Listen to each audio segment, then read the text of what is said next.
You're listening to Barely There Theater's production of King Lear by William Shakespeare.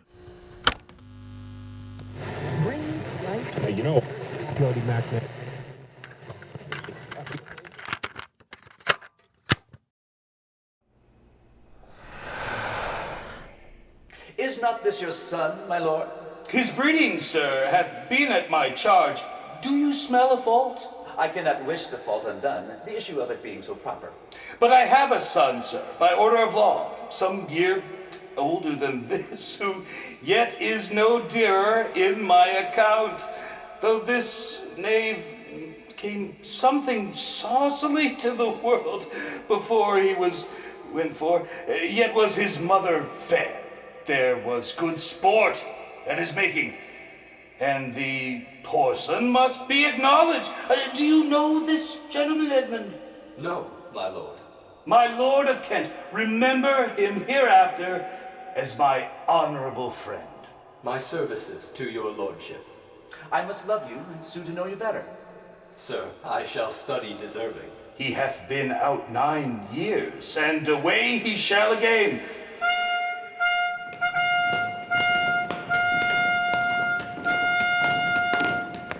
The king is come.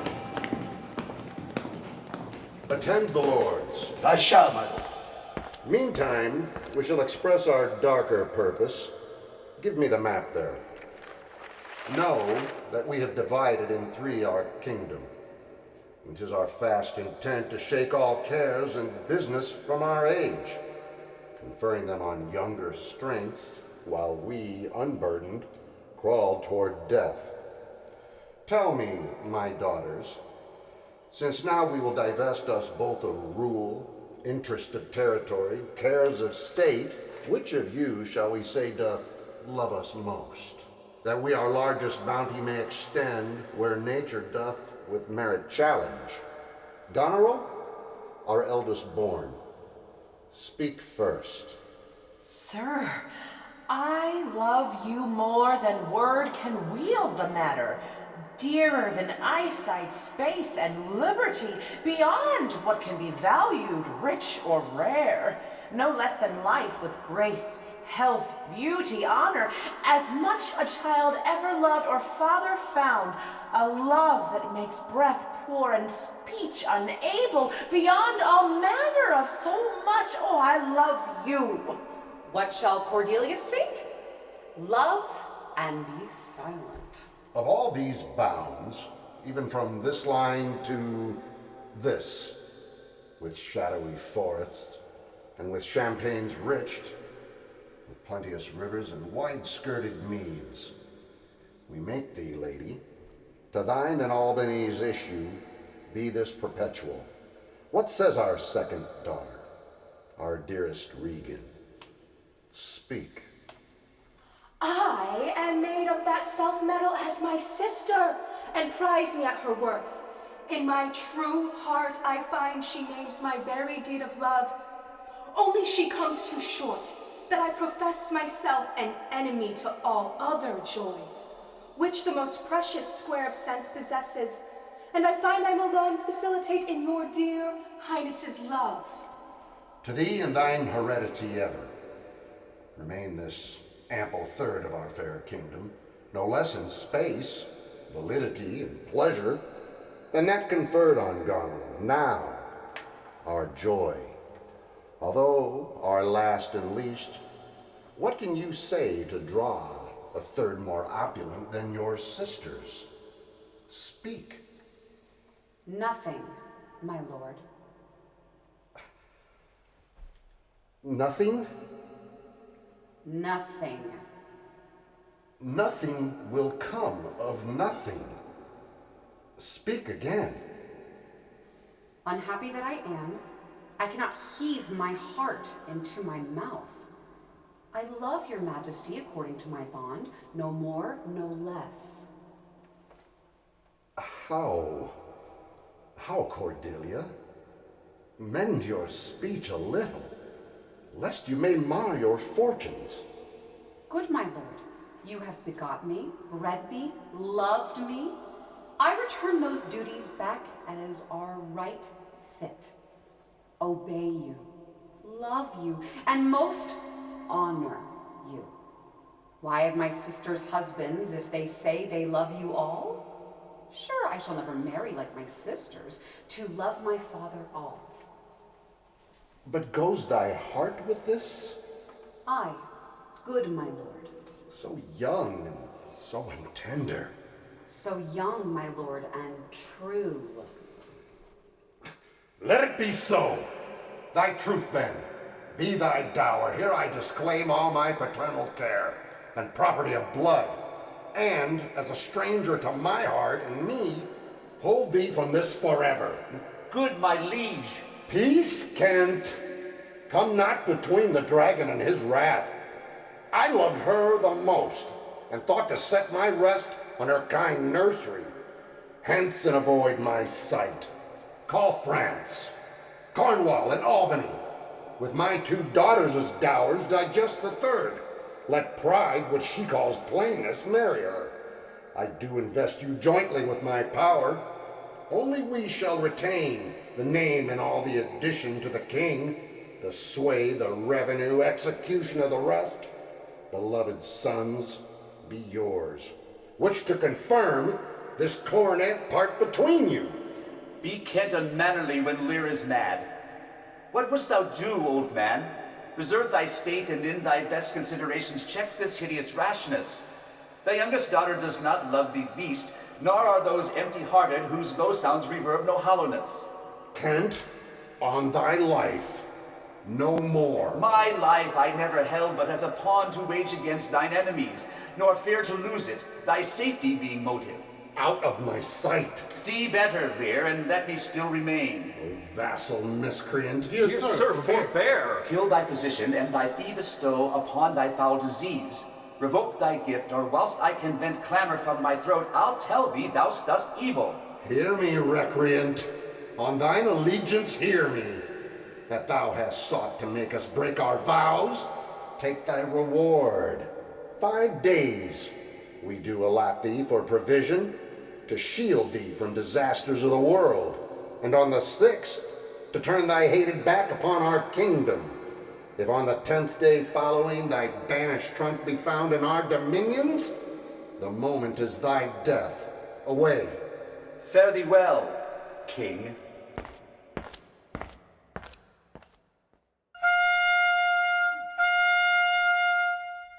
I yet beseech your majesty.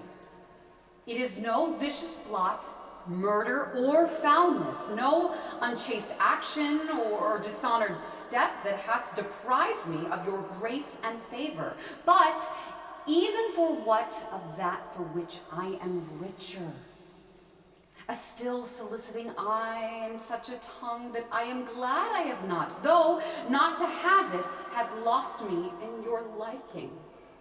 Better thou had not been born than to not please me better. Fairest Cordelia, thou art most rich being poor, most choice forsaken, and most loved despised. Thee and thy virtues here I seize upon, be it lawful I take up what's cast away. Thy dowerless daughter, king, thrown to my chance, is queen of us, of ours, and our fair France. Bid them farewell, Cordelia, though unkind. Thou losest here a better where to find. Thou hast her, France. Let her be thine, for we have no such daughter, nor shall ever see that face of hers again. Therefore, be gone.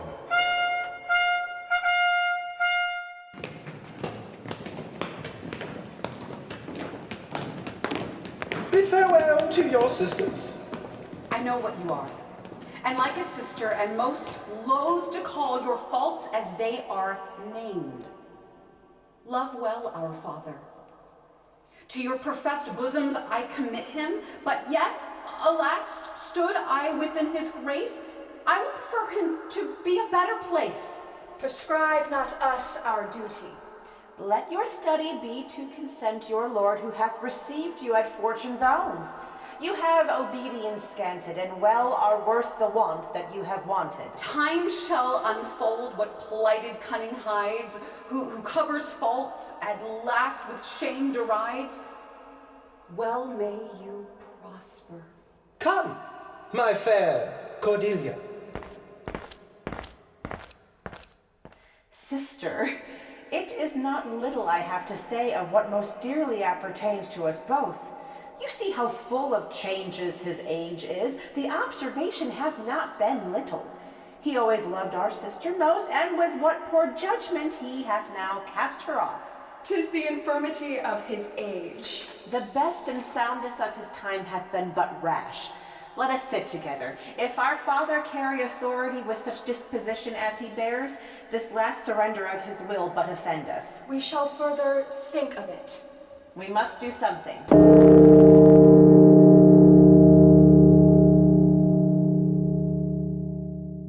Thou, nature, art my goddess. To thy law my services are bound. Wherefore should I stand in the plague of custom and permit the curiosity of nations to deprive me, for that I am some 12 or 14 moonshines lag of a brother? Why bastard? Wherefore base, when my dimensions are as well compact, my mind as generous, and my shape as true as honest madam's issue? Why brand they us with base? With baseness, bastardy, base? Who, in the lusty stealth of nature, take more composition and fierce quality than doth within a dull, stale, tired bed, go to the creating a whole tribe of fops, caught tween sleep and wake. Well then, legitimate Edgar, I must have your land. Our father's love is to the bastard Edmund as to the legitimate. Fine word, legitimate.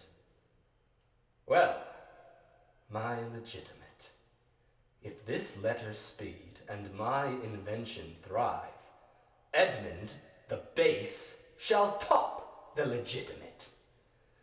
I grow, I prosper. Now, gods, stand up for bastards! Kent, banished thus? And the king gone tonight, prescribed his power, confined to exhibition? All this done upon the gad. Edmund, how now? What news? So please your lordship, none. Why so earnestly seek you to put up that letter? I know no news, my lord. What paper were you reading? Nothing, my lord. No? What needed then that terrible dispatch of it into your pocket? Come, if it be nothing, I shall not need spectacles. I beseech you, sir, pardon me. It is a letter from my brother that I have not all o'erread, and for so much as I have perused, I find it not fit for your o'erlooking. Give me the letter, sir. I shall offend either to detain or give it. Let's see. I begin to find an idle and fond bondage in the oppression of aged tyranny. Come to me that of this I may speak more. If our father would sleep till I waked him, you should enjoy half his revenue forever and live the beloved of your brother, Edgar. Conspiracy? Sleep till I wake him, you should enjoy half his revenue? My son, Edgar, had he a hand to write this? A heart and brain to breed it in? When came you to this? Who brought it? It was not brought me, my lord. There's the cunning of it.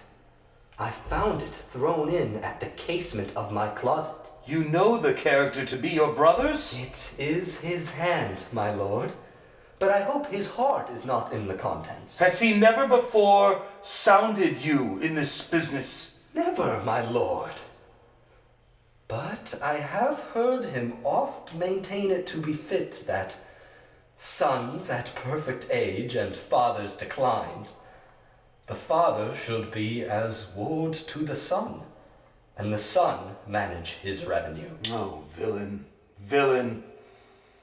His very opinion in the letter, abhorred villain, unnatural, detested, brutish villain, worse than brutish.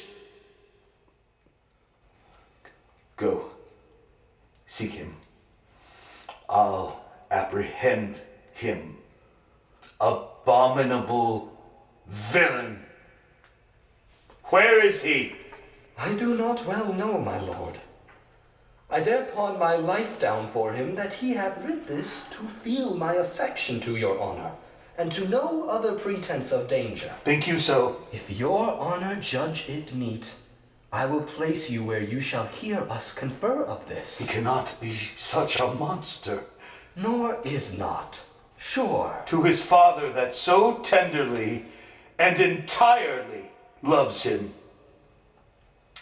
Heaven and earth, Edmund, seek him out.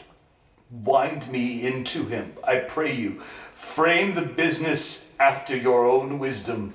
I will seek him, sir. These late eclipses in the sun and moon portend no good to us. Love cools, friendship falls off, brothers divide. In cities, mutinies, in countries, discord, in palaces, treason, and the bond cracked twixt son and father. This villain of mine comes under the prediction. There's son against father. The king falls from bias of nature. There's father against child. We have seen the best of our time. Machinations, hollowness, treachery, and all ruinous disorders follow us disquietly to our graves. Find out this villain, Edmund. It shall lose thee nothing. Do it carefully, and the noble and true-hearted Kent banished. His offense, honesty.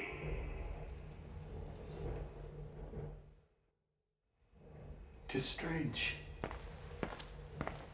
This is the excellent foppery of the world, that when we are sick in fortune, we make guilty of our disasters the sun, the moon, and stars, as if we were villains on necessity, fools by heavenly compulsion, thieves by spherical predominance, drunkards, liars, and adulterers by an enforced obedience of planetary influence. And all that we are evil in, by a divine thrusting on. An admirable evasion of man, to lay his dispositions on a star. Edgar. And pat he comes like the catastrophe of the old comedy. My cue is villainous melancholy, with a sigh like Tom o' Bedlam. Oh, these eclipses do portend these divisions. How now, Brother Edmund? What serious contemplation are you in? When saw you my father last? The night gone by. Spake you with him? Hey, 2 hours together. Parted you in good terms? Found you no displeasure in him? None at all. Bethink yourself wherein you may have offended him. Some villain hath done me wrong. That's my fear. Retire with me to my lodging, from whence I will bring you to hear my lord speak. Pray you go. There's my key. And if you do stir abroad, go armed. Armed, brother? Brother, I advise you to the best. I am no honest man if there be any good meaning toward you. I have told you what I have seen and heard, but faintly. Nothing like the image and horror of it. Pray you, away! Shall I hear from you anon? I do serve you in this business. A credulous father and a brother noble, whose nature is so far from doing harms that he suspects none, on whose foolish honesty my practices ride easy. I see the business. Let me, if not by birth, have lands by wit. All with me is meat that I can fashion fit.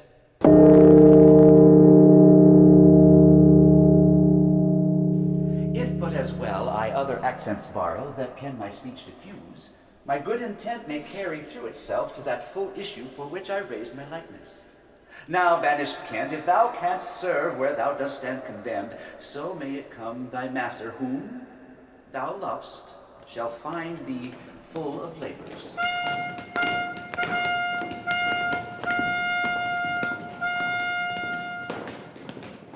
Let me not stay a jot for dinner. Go get it ready.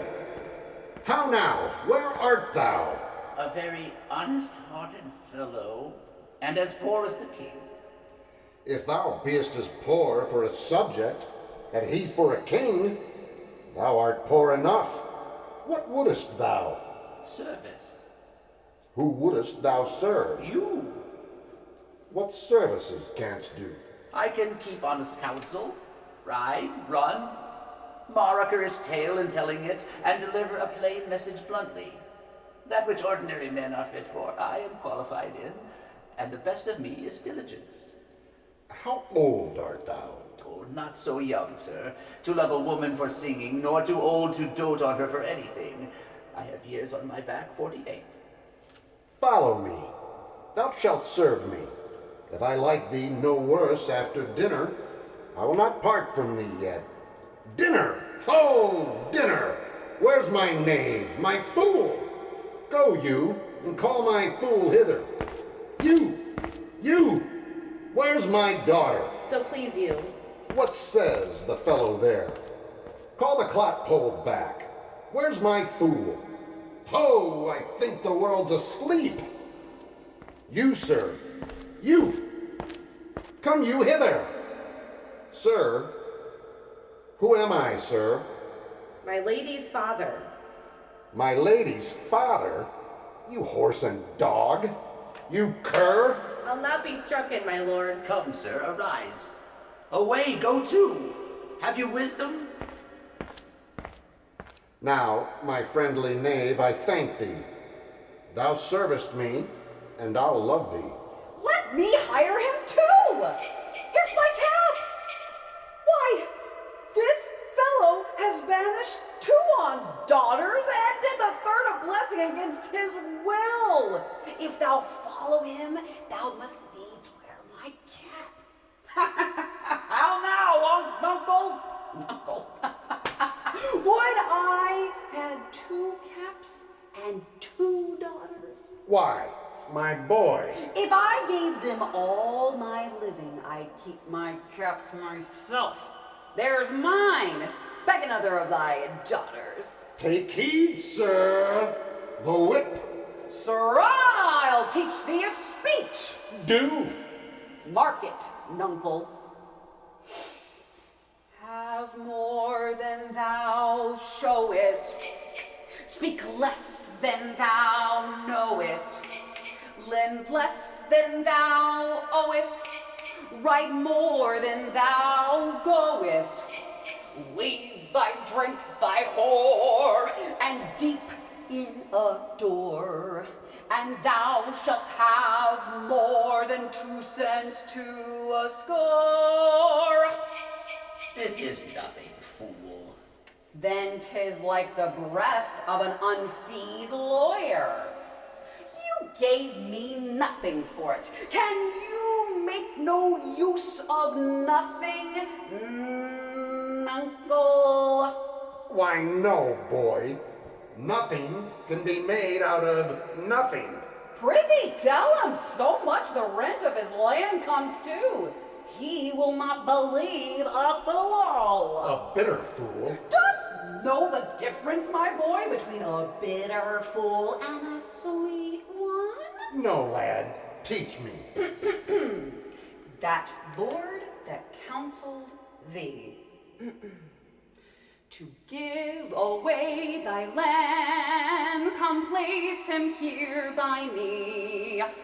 Do thou for him stand, the sweet and bitter fool will presently appear. The one in motley here, the other found out there.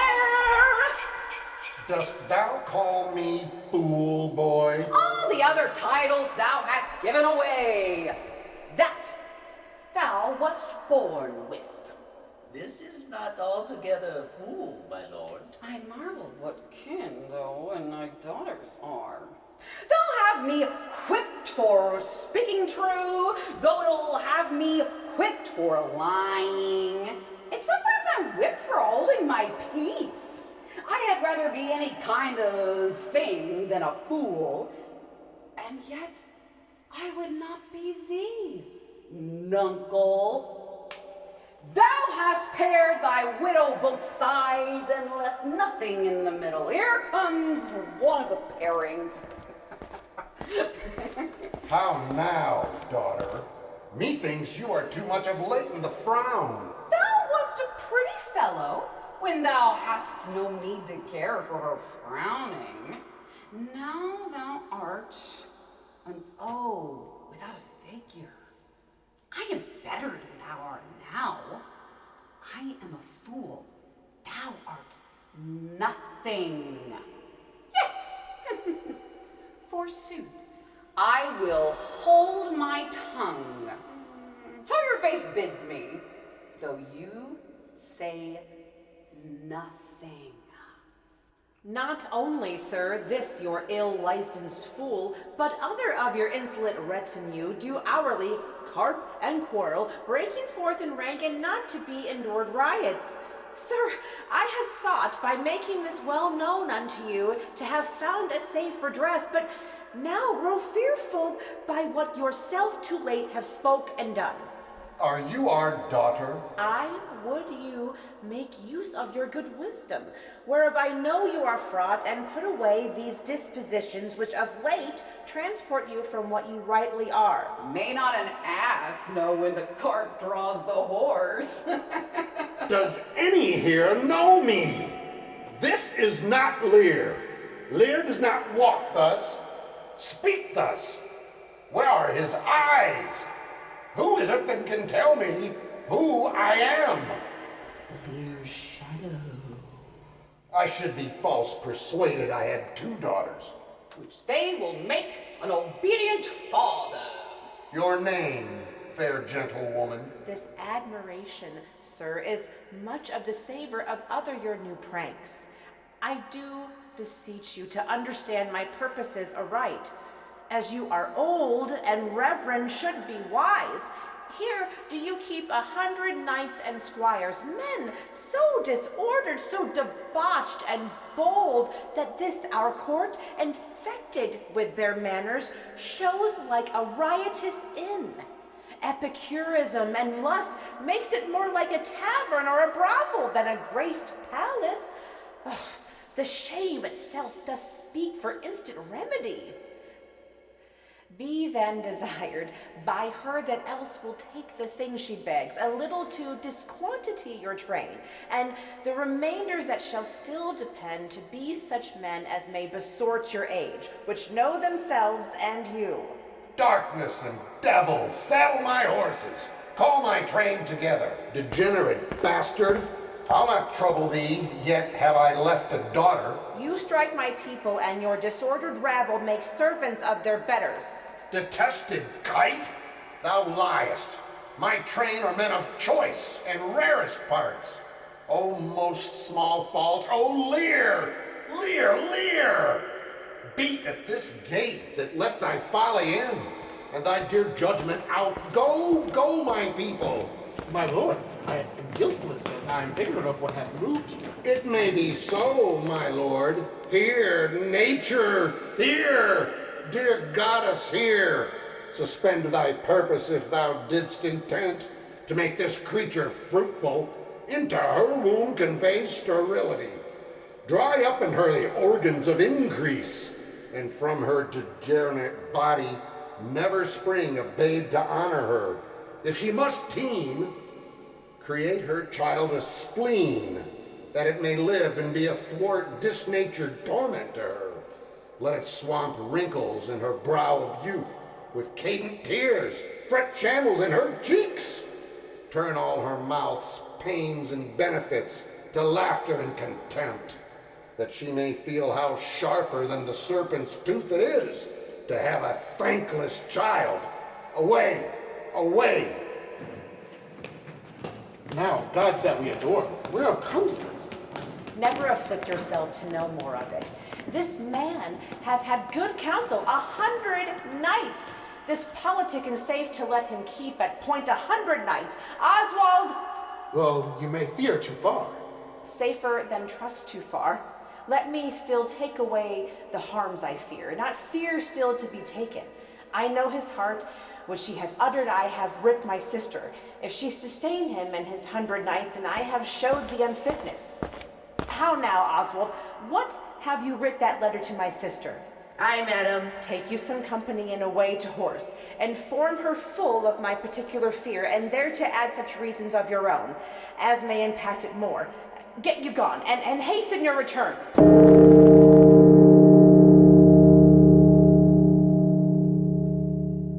The Duke be here tonight.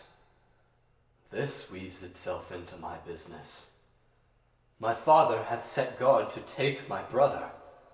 I must act. Brother, a word. Descend. Brother, I say. Brother!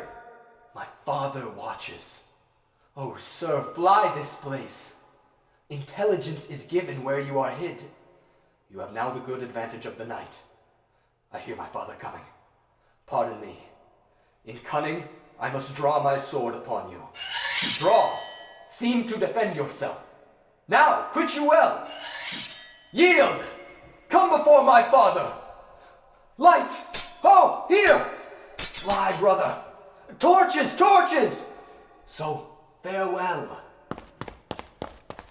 Some blood drawn on me would beget opinion of my more fierce endeavor. I have seen drunkards do more than this in sport. Father! Father! Stop! Stop! No help! Now, Edmund, where's the villain? Here stood he in the dark, his sharp sword out, mumbling of wicked charms, conjuring the moon to... But where is he? Look, sir, I bleed. Where is the villain, Edmund? Fled this way, sir, when by no means he could... Pursue him! Oh, go after! By no means what? Persuade me to the murder of your lordship. But that I told him the revenging gods against parricides did all the thunder bend. Spoke with how strong a bond the child was bound to the father, sir. In fine, seeing how loathly opposite I stood to his unnatural purpose, with his prepared sword lanced mine arm. And when he saw my best alarmed spirits, full suddenly he fled. Let him fly far. Not in this land shall he remain uncaught and found dispatch. The noble Duke comes tonight. By his authority I will proclaim it, that he which finds him shall deserve our thanks, bringing the murderous coward to the stake. He that conceals him, death. Hark, the Duke's trumpets. I know not why he comes. All ports, all bar, the villain shall not escape. The Duke must grant me that. Besides, his picture I will send far and near, that all the kingdom may have due note of him, and of my land, loyal and natural boy. I'll work the means to make thee king. How now, my noble friend? I have heard strange news. If it be true, all vengeance comes too short, which can pursue the offender.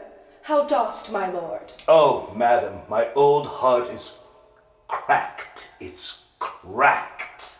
What? Did my father's godson seek your life? He whom my father named your Edgar? Oh, lady, shame would have it hid. Was he not companion with the righteous knights that tended upon my father? I know not, madam, 'tis too bad, too bad. No marvel then, though he were ill affected. 'Tis they have put him on the old man's death. I have this present evening from my sister been well informed of them, and with such cautions that if they come to my house, I'll not be there. Nor I, assure thee. Edmund, I hear that you have shown your father a childlike office. It was my duty, sir. He received this hurt, you see, striving to apprehend him. Is he pursued? Aye, my good lord. If he be taken, he shall never more be feared of doing harm. For you, Edmund, whose virtue and obedience doth so much commend itself, you shall be ours. Natures of such deep trust we shall much need. I shall serve you, sir. Truly. However else. For him I thank your grace. You know not why we came to visit your... Noble Gloucester, we must have use of your advice. Our father he hath writ, so hath our sister, of differences which I best thought it fit to answer them from home. I serve you, madam.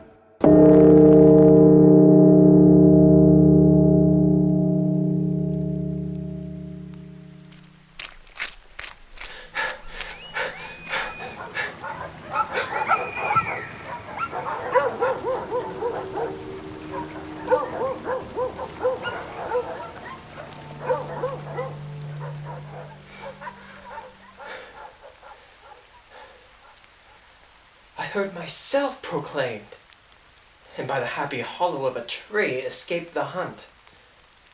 No port is free, no place that guard and most unusual vigilance does not attend my taking. Whiles I may escape, I will preserve myself, and bethought to take the basest and most poorest shape. My face I'll grime with filth, elf all my airs and knots, and with presented nakedness outface the winds and persecutions of the sky. The country gives me proof and precedent of bedlam beggars who with roaring voices enforce their charity. Poor Turligard, poor Tom. Oh, that's something yet. Edgar, I nothing am.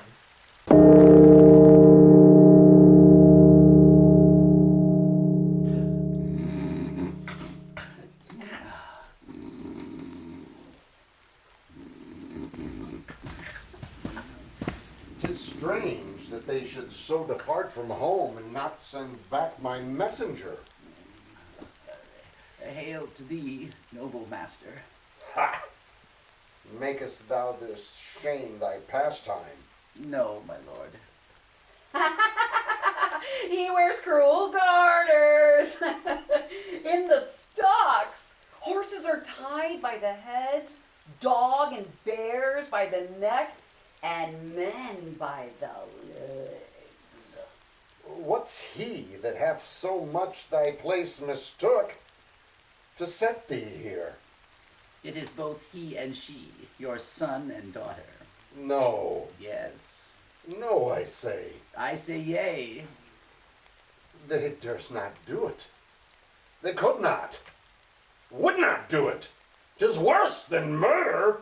My lord, when at their home I did commend your highness's letters to them, ere I was risen, came there a reeking post, shrewd in his haste, half breathless, panting forth from Goneril his mistress' salutations, whose welcome I perceived had poisoned mine, having more man than wit about me, drew. He raised the house with a loud and coward cries. Your son and daughter found this trespass worth the shame which here it suffers. Winter's not gone yet, if the wild geese fly that way. Fathers that wear rags do make their children blind, but father that bears bags shall see their children kind. Fortune, that arrogant whore, ne'er turns the key to the poor. Down, thou climbing sorrow, thy elements below. Where is this daughter? With the earl, sir, here within. Follow me not, stay here. How chance the king comes with so small a number?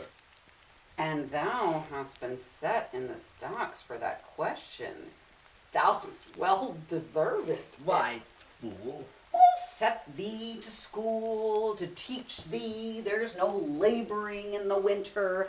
All that follow their noses are led by their eyes but blind men.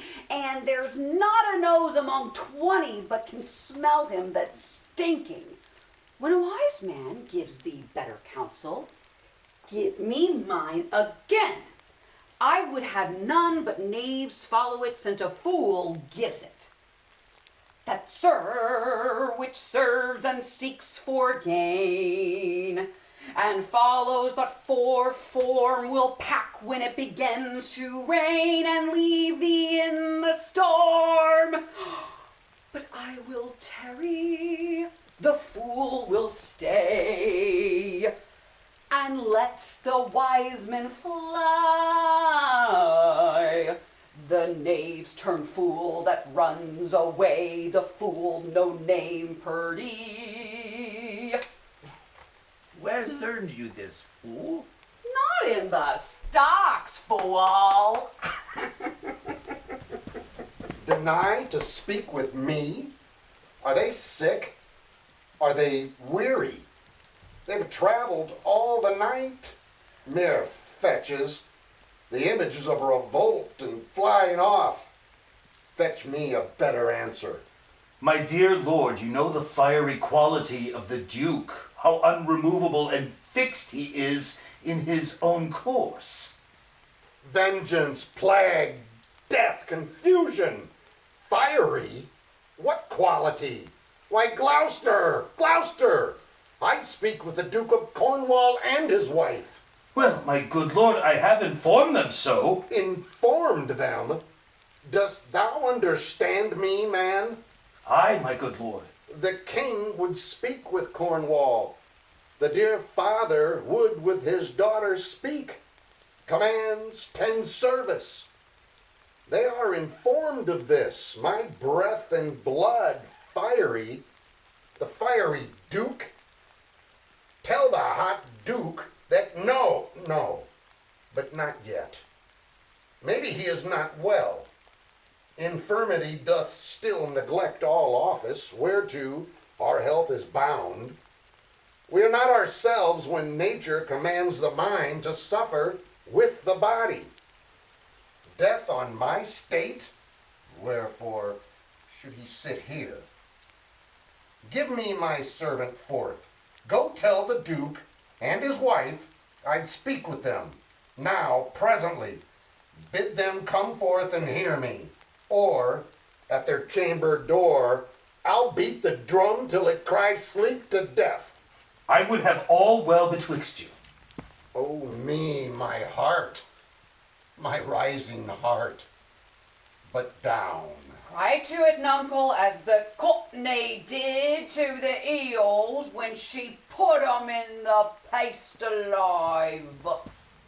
Good morrow to you both. Hail to your grace. Release him from the stocks. I'm glad to see your highness. Regan, I think you are. I know what reason I have to think so. If thou shouldest not be glad, I would divorce me from my brother's tomb. Oh, are you free? Some other time for that, beloved Regan. Thy sister is not. She hath tied sharp tooth unkindness like a vulture here. I can scarce speak to thee. Thou'lt not believe with how depraved a quality, O Regan. I pray you, sir, take patience. Say, how is that? I cannot think my sister in the least would fail her obligation. If, sir, perchance she have restrained the riots of your followers, 'tis on such ground and to such wholesome end as clears her from all blame. My curse is on her. Oh, sir, you are old. Nature in your stands on the very verge of his confine. You should be ruled and led by some discretion that discerns your state better than yourself. Therefore, I pray you that to our sister you do make return. Say you have wronged her. Ask her forgiveness? Do you but mark how this becomes the house? Dear daughter, I confess that I am old. age is unnecessary. On my knees I beg that you'll vouchsafe me bed and food. Good sir, no more. These are unsightly tricks. Return you to my sister. Never, Regan. She hath abated me of half my train, looked black upon me, struck me with her tongue most serpent-like upon the very heart. All the stored vengeances of heaven fall on her ungrateful top, strike her young bones with lameness. Fie, sir, fie. You nimble lightnings, dart your blinding flames into her scornful eyes. Infect her beauty, you fen-sucked fogs, drawn by the powerful sun to fall and blister. Oh, the blessed God, so will you wish on me when the rash mood is on? No, Regan, thou shalt never have my curse. Thy tender-hefted nature shall not give thee over to harshness. Her eyes are fierce, thine do comfort. 'Tis not in thee to grudge my pleasures, to cut off my train, and to oppose the bolt against my coming in. Thou better knowest the offices of nature, bond of childhood, the dues of gratitude. Good sir, to the purpose. Who put my maneth in the stocks? What trumpet's that? I know it's my sister's. This approves her letter that she would soon be here. Stocked my servant, Regan. I have good hope thou didst not know it. Who comes here? Oh, heavens. If you do love old men, if you yourselves are old, make it your cause. Send down and take my part. Art not ashamed to look upon this beard? Oh, Regan, will you take her by the hand? Why not by the hand, sir? How have I offended? Oh, sides. You are too tough. Will you yet hold? How came my maneth the stocks? I set him there, sir, but his own disorders deserved much less advancement. You? Did you? I pray you, Father, being weak seems so. If till the expiration of your month you will return and sojourn with my sister, dismissing half your train, come then to me. Return to her? And 50 men dismissed? No. Rather I abjure all roofs, and choose to wage war against the enmity of the air. To be a comrade with the wolf and owl, necessity's sharp bench. At your choice, sir. I prithee, daughter, do not make me mad. I will not trouble thee, my child. Farewell. We'll no more meet, no more see one another. But yet thou art my flesh, my blood, my daughter, or rather, a disease that's in my flesh, which I must needs call mine. Thou art a boil, a plague sore in my corrupted blood. But I'll not chide thee. Let shame come when it will. Mend when thou canst. Be better at thy leisure. I can be patient.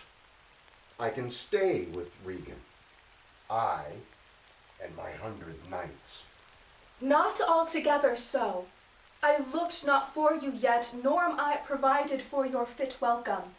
Give ear, sir, to my sister, for those that mingle reason with your passion must be content to think you old, and so, but she knows what she does. Is this well spoken? I dare avouch it, sir. What, 50 followers? Is it not well? What should you need of more? How in one house should many people under 2 commands hold amity? 'Tis hard, almost impossible. Why might not you, my lord, receive attendance from those that she calls servants, or from mine? Why not, my lord? We could control them. If you will come to me, I entreat you to bring but 25. I gave you all and in good time you gave it. Made you my guardians. What? Must I come to you with 5 and 20? Regan said you so. And speak it again, my lord. Not being the worst stands in some rank of praise. I'll go with thee. Thy 50 yet doth double 5 and 20, and thou art twice her love. Hear me, my lord. What need you 5 and 20, 10 or 5 to follow in a house where twice as many have a command to tend you? What need 1? Oh, reason not the need. You see me here, you gods, a poor old man, as full of grief as age, wretched in both. If it be you that stirs these daughters' hearts against their father, fool me not so much to bear the pain. Touch me with noble anger, and let not water drops stain my cheeks. No, you unnatural hags! I will have such revenges on you both that all the world shall. I will do such things. What are they yet? I know not. But they shall be the terrors of the earth. You think I'll weep? No, I'll not weep. I have full cause of weeping, but this heart shall break into 100,000 flaws. Oh, there, I'll weep, oh fool. I shall go mad.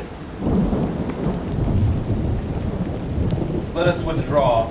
'Twill be a storm. This house is little. The old man and his people cannot be well bestowed. 'Tis his own blame hath put himself from rest, and must needs taste his folly. For his particular I'll receive him gladly, but not 1 follower. So I am purposed. Where is my lord of Gloucester? Follow the old man forth.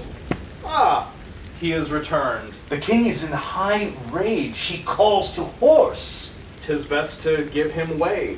He leads himself. My lord, entreat him by no means to stay.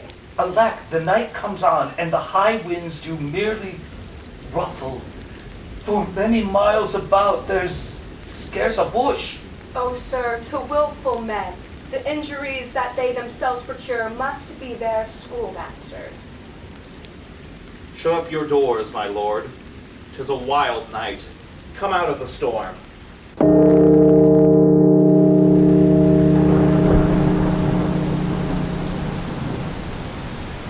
Blow, winds, and crack your cheeks! Rage! Blow! You cataracts and hurricanes! Spout! Till you have drenched our steeples, drowned the cocks, you sulphurous and thought-executing fires! Sent couriers of oak-cleaving thunderbolts! Singe my white beard! And thou all-shaking thunder, strike flat the thick rotundity of the world! Oh, Nuncle! Poured holy water in a dry house is better than this rainwater out the door! Good Nuncle, and thy daughter's blessing! Here's a night pities neither wise men nor fools! Rumble thy silly fool! Spitfire! Spout rain! Nor rain, wind, thunder! Fire are my daughters! I tax not you, you elements! With unkindness, I never gave you kingdom! Called the children, you owe me no subscription! Then let fall, you horrible pleasure! Here I stand, a poor, infirm, weak, and despised old man! No, I will not be the pattern of all patience! I will say nothing! Who's there? Mary! Here's grace and a codpiece! That's a wise man and a fool! Alas, sir, are you here? Things that love night love not such nights as these. the wrathful skies gallow the very wanderers of the dark, and make them keep their caves. Since I was man, such sheets of fire, such bursts of horrid thunder, such groans of roaring wind and rain I never remember to have heard. Let the great gods that keep this dreadful puddle on our heads find out their enemies now. I am a man more sinned against than sinning. Alack, bareheaded! Gracious my lord, hard by here is a hovel. Some friendship will it lend you against the tempest. Repose you there while I to this hard house. My wits begin to turn. Come on, my boy. How doest, my boy? Art cold? I am cold myself. Here is the straw, my fellow. The art of our necessities is strange, and makes vile things precious. Come, your hovel, poor fool. I have one part in my heart that's sorry it for thee. This is a brave knight to cool a courtesan. I'll speak a prophecy ere I go.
This prophecy Merlin shall make, for I live before his time.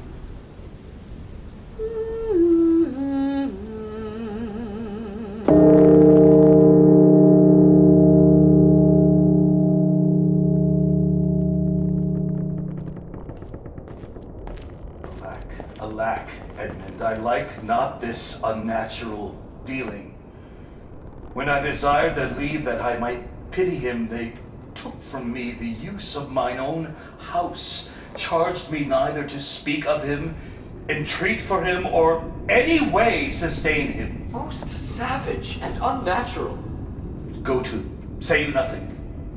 There is division between the dukes, and a worse matter than that I have received a letter this night. 'Tis dangerous to be spoken. I have locked the letter in my closet. These injuries the king now bears will be revenged home. There is part of a power already footed. We must incline to the king. I will lock him and relieve him. Go you and maintain talk with the duke, that my charity be not perceived. If he ask for me, I am ill and gone to bed. If I die for it, the king, my old master, must be relieved. There is strange things forward, Edmund. Pray you, be careful. This shall the Duke instantly know, and of that letter too. This must draw me that which my father loses, no less than all. The younger rises when the old doth fall.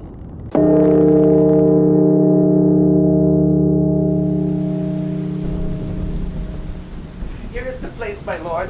Oh, Good, my lord, enter. The tyranny of the open night's too rough for nature to endure. Let me alone. Good, my lord, enter here. Will break my heart. I had rather break mine own. Good lord, enter. Thou thinkest 'tis much that this contentious storm invades us to the skin. So 'tis to thee. When the mind's free, the body's delicate. This tempest in my mind doth from my senses take all feeling else, save what beats there, ingratitude. Is it not, as this mouth should tear this hand for lifting food to't? But I will punish home. No, I will weep no more. In such a night to shut me out? Pour on. I will endure. In such a night as this, oh Regan, Goneril, your old kind father whose frank heart gave all. Oh, that way madness lies. Let me shun that. No more of that. My good lord, enter here. Prithee, go in thyself. Seek thine own ease. This tempest will not give me leave to ponder on things will hurt me more. But I'll go in, boy, go first. You houseless poverty, nay, get thee in. I'll pray, and then I'll sleep. Fathom and half, poor Tom. Come not in here, knuckle. There's a spirit. Help me. Help me! Give me thy hand. Who's there? A spirit. A spirit! He says his name is What art thou that dost grumble there in the straw? Come forth. Away! A foul fiend follows me. Through the sharp hawthorn blows the cold wind. Go to thy cold bed and warm thee. Didst thou give me all to thy daughters? And art thou come to this? Who gives anything to poor Tom, whom the foul fiend hath led through the fire and through flame, through ford and through whirlpool or bog and quagmire, that hath laid knives under his pillow and halters in his pew, sets rat's brain by his porridge, make him proud of heart to ride on a bay trotting horse over 4 ancient bridges, to course his own shadow for a traitor? Blessed thy 5 wits! Oh, Tom's a cold. Oh, do poor Tom some charity, whom the foul fiend vexes. There could I have him now, and there again, and there. Has his daughters brought him to this pass? Couldst thou save nothing? Wouldst thou give him all? Now all the plagues that in the pendulous air hang faded o'er man's faults, light on thy daughters. He hath no daughters, sir. Death, traitor! Nothing could have subdued nature to such a lowness but his unkind daughters. It is the fashion that discarded fathers should have thus little mercy on their flesh.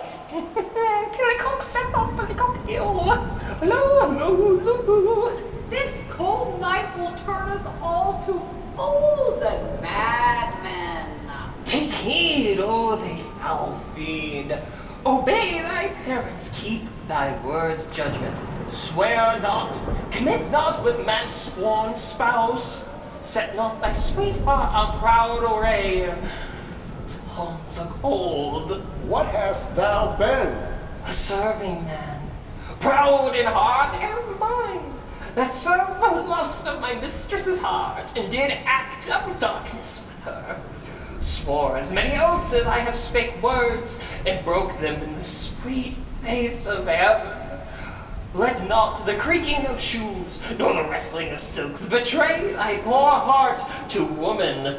Keep thy foot out of brothels, and defy the foul fiend. Still through the hawthorn blows the cold wind, 'tis soon money. Dolphin, my boy, let him trot by. Thou wert better in a grave than to answer with thy uncovered body this extremity of the skies.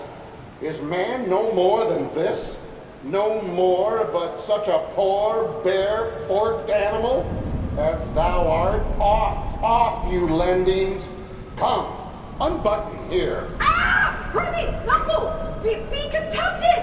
'Tis a naughty night to swim in! Now, a little fire in a wild field were like an old lecher's heart, a small spark, all the rest on the body's cold. Look, here comes a walking fire. This is the foul fiend, Flibberty Gibbet. He begins at curfew and walks till the first cock. How fares your grace? What's he? Who's there? What is it you seek? What are you there? Your names? Poor Tom, that eats the swimming frog. Beware, my follower. Peace, smoke, peace, thou fiend. What, hath your grace no better company? The Prince of Darkness is a gentleman. Modo he's called, and Mahu. Our flesh and blood, my lord, is grown so vile that it doth hate what gets it. Poor Tom's a cold. Go in with me. My duty cannot suffer in cheering all your daughter's hard commands, though their injunction be to bar my doors and let this tyrannous might take hold upon you. Yet have I ventured to come seek you out and bring you where both fire and food is ready. First, let me talk with this philosopher. What is the cause of thunder? Good my lord, take his offer, go into the house. I'll talk a word with this same learned thieving. What is your study? How to prevent the thief and to kill vermin. Let me ask you one word in private. Ask him once more to go, my lord.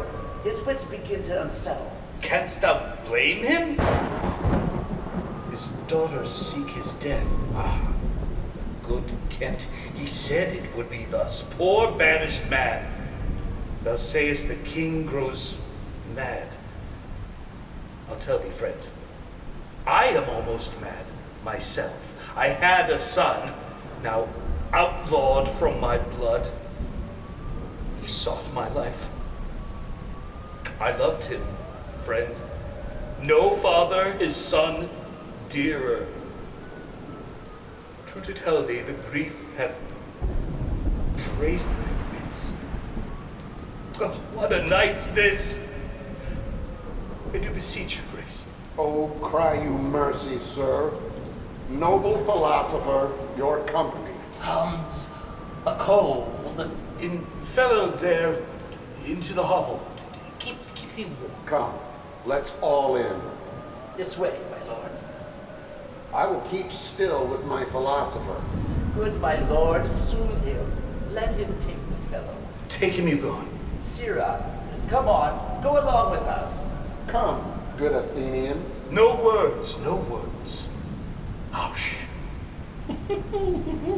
Child Roland to the dark tower came. His word was still fie, foe and foom.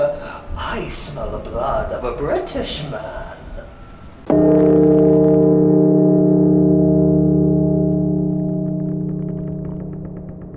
I will have my revenge ere I depart his house. How, my lord, I may be censured, that nature thus gives way to loyalty.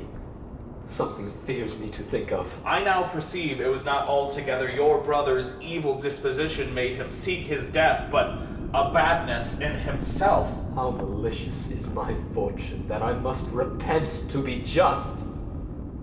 This is the letter that he spoke of, which approves him an intelligent party to the advantages of France. Oh heavens, that this treason were not I the detector. Go with me to the Duchess. If the matter of this paper be certain, you have mighty business in hand. True or false, it hath made thee Earl of Gloucester. Seek out where thy father is, that he may be ready for our apprehension. I lay trust upon thee, and thou find a dearer father in my love. If I find my father comforting the king, it will stuff the duke's suspicion fully.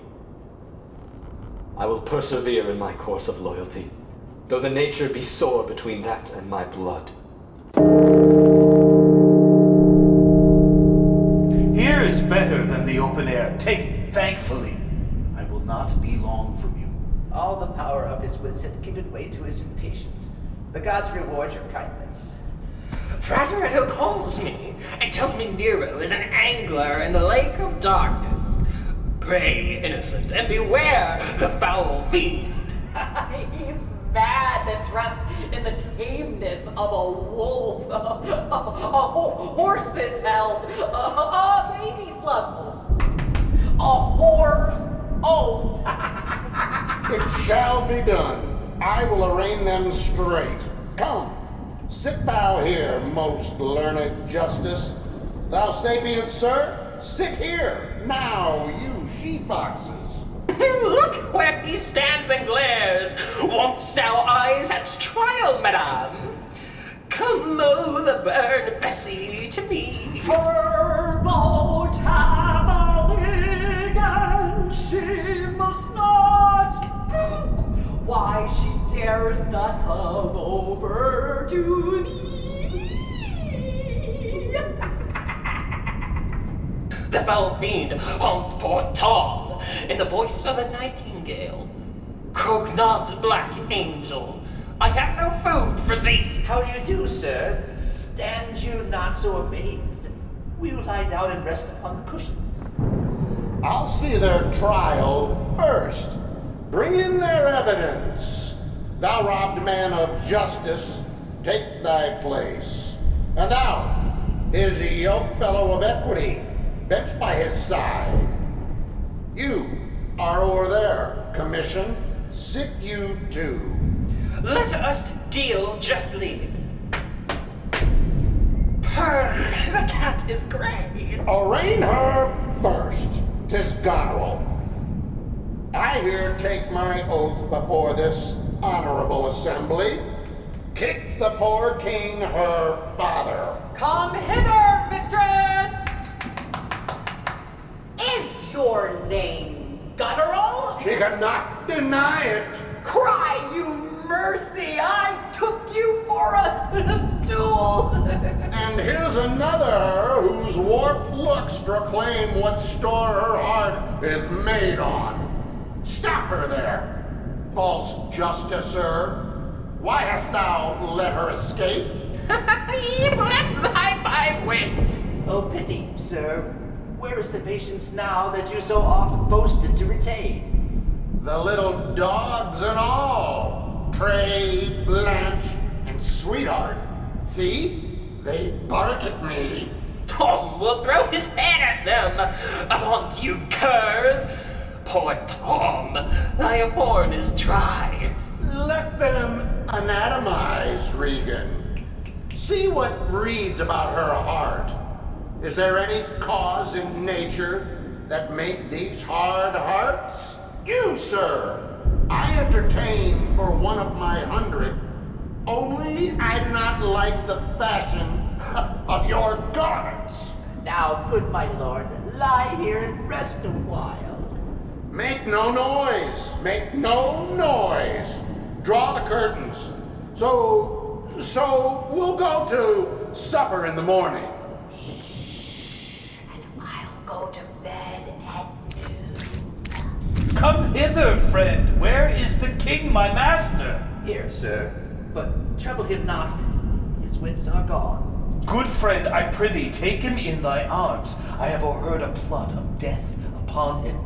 There is a litter ready. Lay him in't, and drive toward Dover, where thou shalt meet both welcome and protection. Take up thy master. If thou shouldst dally half an hour, his life stands a sure loss. Oppressed nature sleeps. Come, help to bear thy master. Thou must not stay behind. Come away.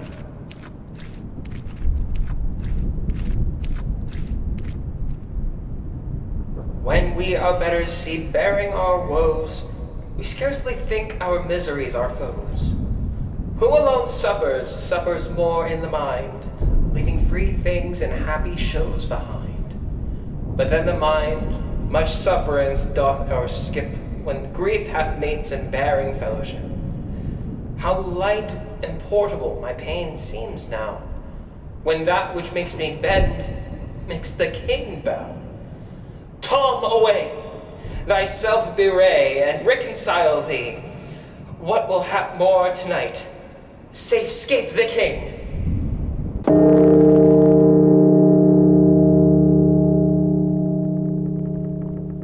Post speedily to my lord your husband. Show him this letter. The army of France is landed. Seek out the traitor Gloucester. Hang him instantly. Pluck out his eyes. Leave him to my displeasure. Edmund, keep you our sister company. The revenges we are bound to take upon your traitorous father are not fit for your beholding. Farewell, dear sister. Farewell, my lord of Gloucester. How now? Where's the king? My lord of Gloucester hath conveyed him hence. Some 30 of his knights met him at the gate, who with some other of the lord's dependents are gone with him toward Dover, where they boast to have well-armed friends. Get horses for your mistress. Farewell, sweet lord and sister. Edmund, farewell. Go seek the traitor Gloucester and bring him before us. Ah, who's there? The traitor? Ingrateful fox, 'tis he. Bind fast his arms. What means, your graces? Could my friends consider you are my guests? Do me no foul play, friends. Bind him, I say! Hard, oh, filthy traitor! Unmerciful lady as you are, I'm not. To this chair, bind him! Villain, thou shalt find. By the kind gods, 'tis most ignobly done to pluck me by the beard. So white and such a traitor. These hairs which thou dost ravish from my chin will quicken and accuse thee. I am your host. What will you do? Come, sir. What letters had you late from France? Be simple answered, for we know the truth. And what confederacy have you with the traitors in the kingdom? To whose hands you have sent the lunatic king? Speak. I have a letter guessingly set down, which came from one that's of a neutral heart, and not from one opposed. Cunning. And false. Where hast thou sent the king? Dover. Wherefore to Dover? Wast thou not charged at peril? Wherefore to Dover? Let him answer that. I am tied to the stake, and I must stand the course. Wherefore to Dover? Because I would not see thy cruel nails pluck out his poor old eyes, nor thy fair sister in his anointed flesh stick boorish fangs. If wolves had at thy gate howled that stern time, these shouldn't have said, "Good porter, turn the key, all cruels else subscribe." But I shall see vengeance overtake such children. See it thou shalt never. Fellows, hold the chair. Upon these eyes of thine, I'll set my foot. Be that will think to live till he be old. Give me some help.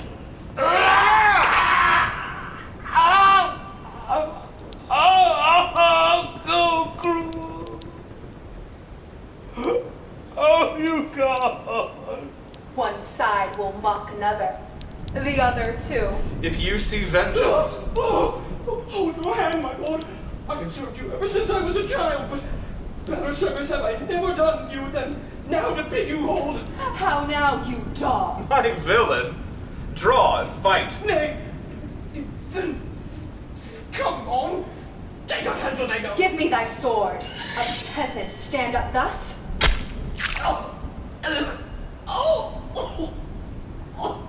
My lord, you have one eye left. To see some mischief on them. Oh! lest it seem more prevented. Out, vile jelly!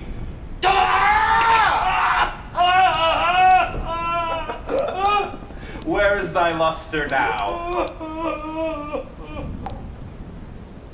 Oh, dark and comfortless. Where's my son, Edmund? Edmund, enkindle all the sparks of nature to quit this horrid act. Out, treacherous villain! Thou call'st on him that hates thee? It was he that made the overture of thy treasons to us, who was too good to pity thee. Edgar was abused. Gods, forgive me that. And prosper him. Go thrust him out at gates and let him smell his way to Dover. How's it, my lord? How look you? I have received a hurt. Follow me, lady. Turn out that eyeless villain. Throw this knave upon the dunghill. I bleed apace. Untimely comes this hurt. Give me your arm.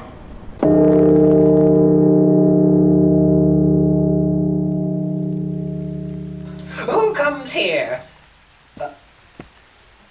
My father? Poorly led. World, oh world! But that thy strange mutations make us hate thee. Life would not yield to age. Away, get thee away. Good friend, be gone. Thy comforts can do me no good at all. They may hurt. You cannot see your way. I have no way and therefore want no eyes. I stumbled when I saw, full oft to seen our means secure us, and our mere defects prove our commodities.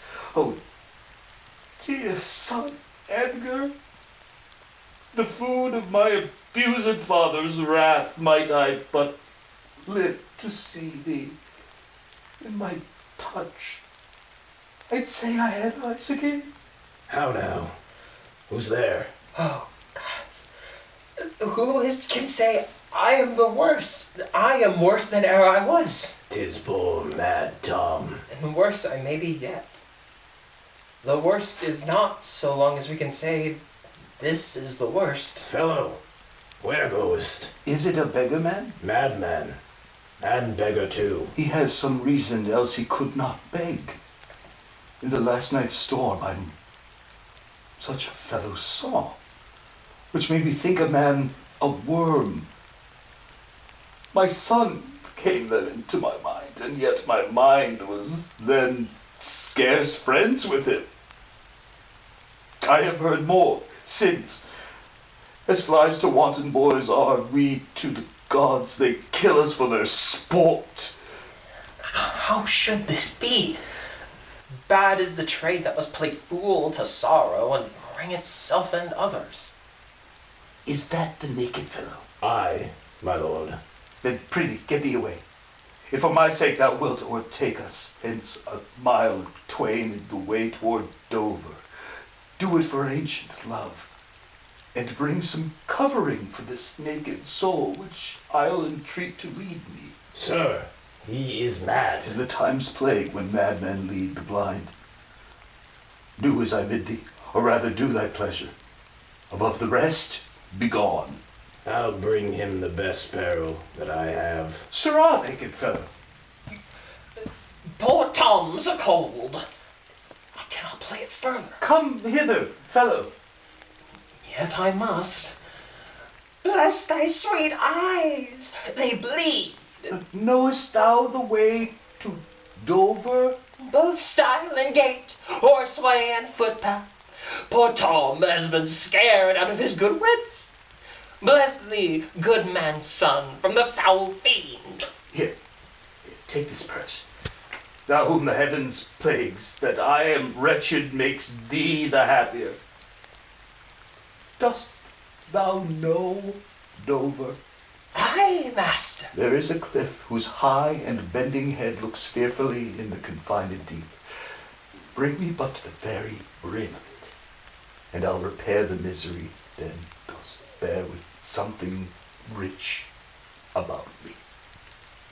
From that place I shall no leading need. Give me thy arm. Poor Tom shall lead thee.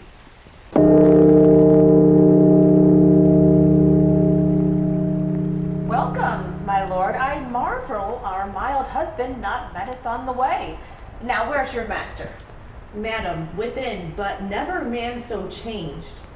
I told him of the army that was landed. He smiled at it. I told him you were coming. His answer was the worse. Then shall you go no further. It is the cowish terror of his spirit that dares not undertake. Back, Edmund, to my brother. This trusty servant shall pass between us. Ere long you are like to ear. If you dare venture in your own behalf, a mistress's command. Wear this, spare speech. This kiss, if it dare speak, will stretch thy spirits up into the air. Fare thee well. Yours in the ranks of death. Madam, here comes my lord. I have been worth the whistle. Oh, Goneril, you are not worth the dust which the rude wind blows in your face. I fear your disposition. The text is foolish. Wisdom and goodness to the vile seem vile. What have you done? Titles, not daughters, what have you performed? A father and a gracious aged man. Humanity prey on itself, like monsters of the deep. Milk-livered man. France spreads his banners in our noiseless land. With plumed helm thy state begins to threat, whilst thou, a moral fool, sits still and cries, Alack, why does he so? See thyself, devil. Where to my fitness to let these hands obey my blood? There I apt enough to dislocate and tear thy flesh and bones. Marry, your manhood mule. What news? Oh, my good lord. The Duke of Cornwall's dead, slain by his servant. Going to put out the other eye of Gloucester. Gloucester's eyes?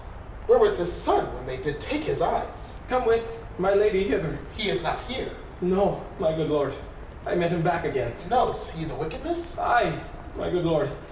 'Twas he informed against him, and quit the house on purpose, that their punishment might have the freer course. Gloucester, I live to thank thee for the love thou showest the king, and to revenge thine eyes. Come hither, friend. Tell me what more thou knowest.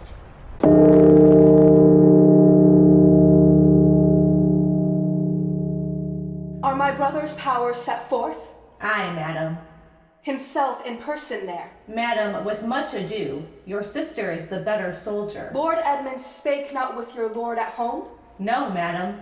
What might import my sister's letter to him? I know not, lady.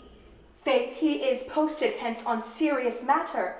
It was great ignorance Gloucester's eyes being out to let him live.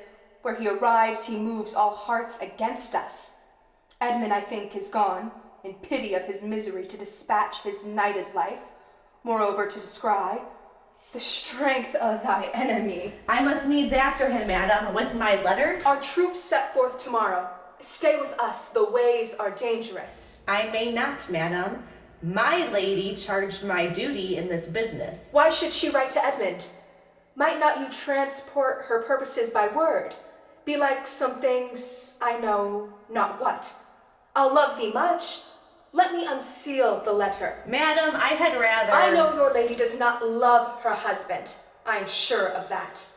And at her late being here, she gave strange Iliads and most speaking looks to noble Edmund. I know you are of her bosom. I, madam? I speak in understanding. You are, I know it. Therefore, I do advise you take this note. My lord is dead. Edmund and I have talked, and more convenient he is for my hand than for your lady's. If you do find him, pray you give him this. So, fare you well. If you do chance to hear of that blind traitor, preferment falls on him that cuts him off. Would I could meet him, madam. I should show what party I do follow. Fare thee well. When shall I come to the top of that same hill? You do climb up it now. Look how we labor. Methinks the ground is even. Horrible steep! Hark, do you hear the sea? No. Why, then? Your other senses grow imperfect, but your eyes anguish? So may it be indeed. Methinks thy voice is altered, and thou speaks in better phrase and manner than thou didst. You're much deceived, and nothing am I changed but in my garments. Methink you're better spoken. Come on, sir. Here's the place. Stand still. How fearful and dizzy 'tis to cast one's eyes so low. Halfway down hangs that one gathers sapphire. He seems no bigger than his head. The fishermen that will walk upon the beach appear like mice. The murmuring surge cannot be heard so high. Set me where you stand. Give me your hand. You are now within a foot of the verge. For all beneath the moon would I not leap upright. Let go my hand. Here, friends, another purse. In it a jewel well worth a poor man's taking. Prosper it with thee. Go thou further off. Bid me farewell, and let me hear thee going. Now fare you well, good sir. With all my heart. Oh, you mighty gods. This would I do renounce, if I could bear it longer, and not fall to quarrel with your great opposeless wills. My loathed part of nature should burn itself out. If Edgar live, oh, bless him. Now, fellow, fare thee well.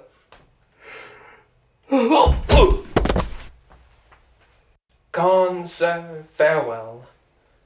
Had he been where he thought, by this had thought been past.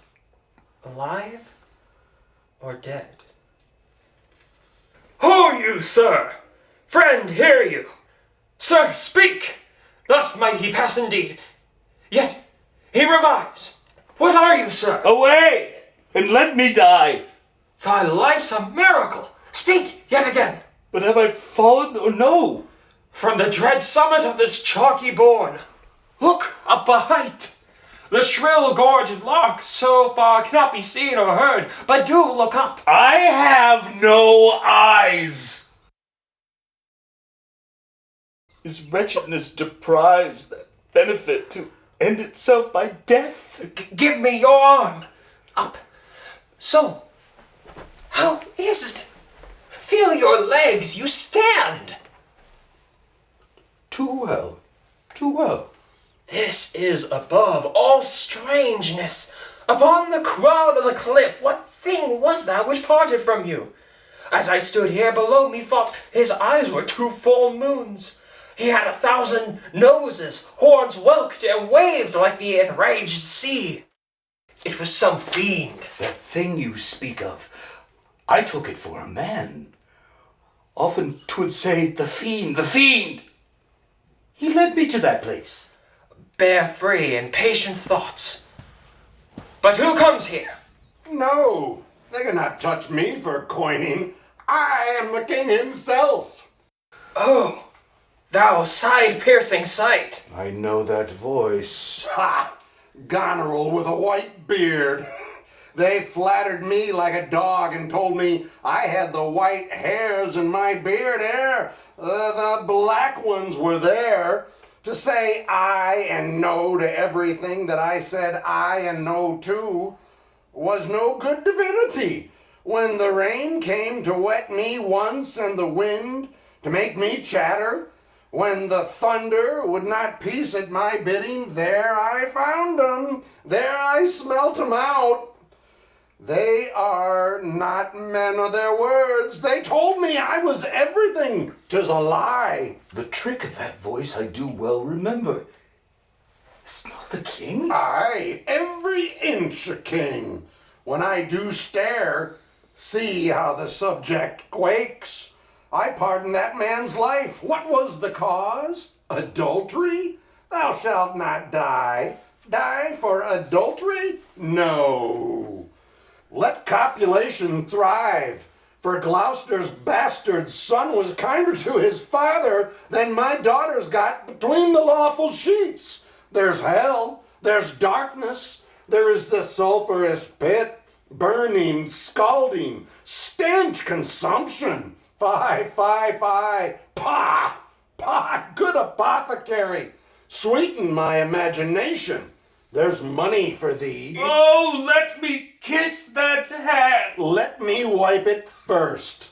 It smells of mortality. Oh, ruined piece of nature. Dost thou know me? I remember thine eyes well enough. Dost thou squint at me? No, no. Do thy worst, blind Cupid. I'll not love. Read thou this challenge. Mark but the penning of it. Were all thy letters suns I could not see. Read. What with the case of eyes? Oh ho! Are you there with me? No eyes in your head? No money in your purse? Your eyes are in a heavy case, your purse in a light. Yet you see how this world goes. I see it feelingly. What? Art mad? A man may see how this world goes with no eyes. Look with thine ears. See how yon justice rails upon simple thief? Change places and handy-dandy. Which is the justice? Which is the thief? Now, now, now, now. If thou wilt weep my fortunes, take my eyes. I know thee well enough. Thy name is Gloucester. When we are born, we cry that we are come to this great stage of fools. I'll put it in proof. And when I have stolen upon these sons-in-laws, then kill, kill, kill, kill, kill, kill. Oh, here he is. Lay hand upon him. Sir, your most dearest daughter. No rescue? What? A prisoner? I am even the natural fool of fortune. Use me well. You shall have ransom. Let me have surgeons. I am cut to the brains. You shall have anything. Oh, no seconds. All myself. I will be jovial. Come, come. I am a king. Masters, you know that. You are a royal one. We obey you. Then there's life in it. Come and you get it. You shall get it by running. Sa, sa, sa, sa. Hail, gentle sir. Sir, speed you. What's your will? Do you hear aught, sir, of a battle toward? Oh, most sure and vulgar. Everyone hears that which can distinguish sound. How near is the other army? Near and on speedy foot. I thank you, sir. That's all. Though that the queen on special cause is here, her army is moved on. I thank you, sir. You ever gentle gods, take my breath from me. Let not my worser spirit tempt me again to die before you please. Well, pray you, father. Now, good sir, what are you? A most poor man, pregnant to good pity. Give me your hand, I'll lead you. Hearty thanks. A proclaimed prize, most happy. But that eyeless head of thine was first framed flesh to raise my fortunes. Thou old unhappy traitor, briefly thyself remember. The sword is out that must destroy thee. Put strength enough to it. Good gentlemen, put your weight and let poor folk pass. Wherefore, bold peasant, darst thou support a published traitor? Let go his arm. Out, dunghill! Huh.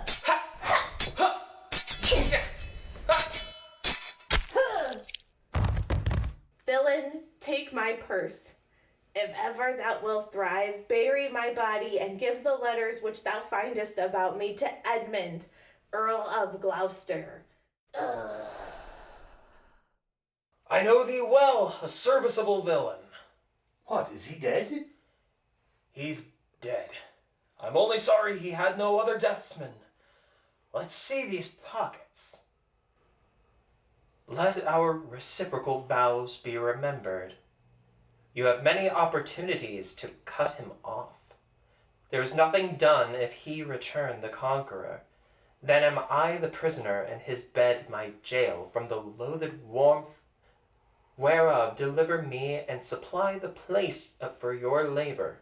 Your wife, so I would say, affectionate servant, and for you, her own for venture, Goneril, a plot upon her virtuous husband's life, and the exchange my brother. The king is mad. Give me your hand. I hear the beaten drum. Come, Father, I'll bestow with you a friend.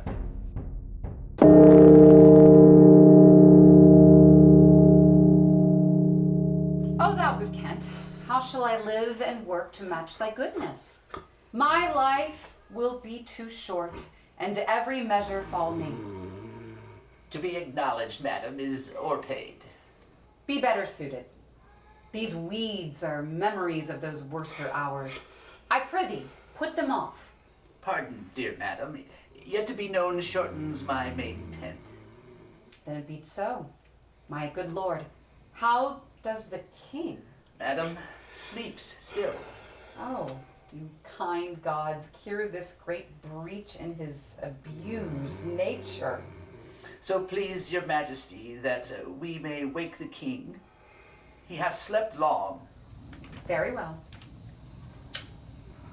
Oh, dear father, restoration hang thy medicine on thy lips, and let this kiss repair those violent harms that my two sisters have made. Was this a face to be opposed against the jarring winds? To stand against the deep dread bolted thunder in the most terrible and nimble stroke of quick cross lightning? To watch with this thin helm? Mine enemy's dog, though he had bit me, should have stood that night against my fire. And wast thou fain, poor father, to hovel thee with swine and rogues forlorn in short and musty straw? 'Tis wonder that thy life and wits at once had not concluded at all. Oh, how does my lord? How fares your majesty? You do me wrong to wake me out of the grave. Thou art a soul in bliss, but I'm bound upon a wheel of fire, that mine own tears do scald like molten lead. Sir, do you know me?